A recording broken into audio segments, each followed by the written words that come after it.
Ukrainian armed forces have reportedly destroyed part of Russia's key life force on the Kinburn Spit, according to the Operational Command South of the Ukraine Army.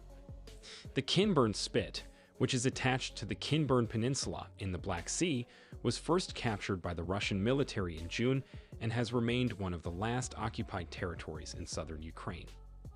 According to Ukraine's Operational Command Facebook page Friday, the Sandy area has been the focus of the enemy's life force, weapons, and equipment.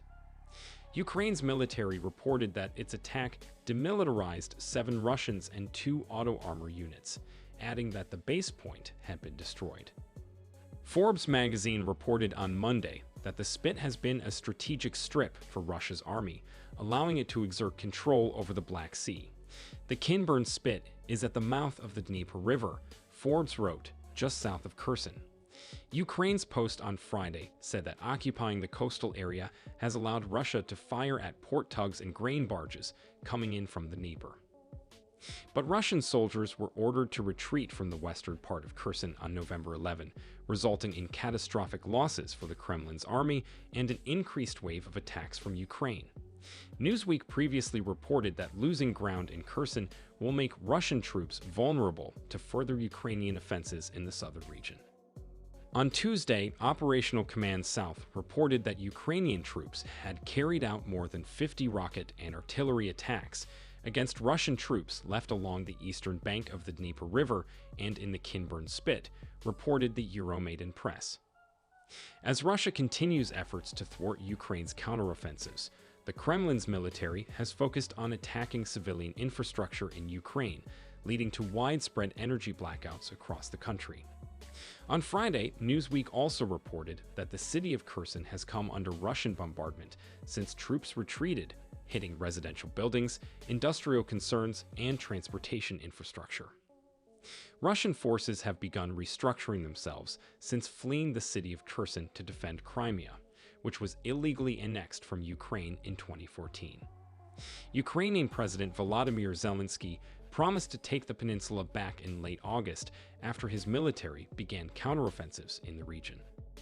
Local media reports from Crimea on Friday said Russian citizens have started fleeing to neighboring Russian territories over fears that Ukraine would soon push to recapture the region. According to the reports, many Russians left after a strike from the Ukrainian military.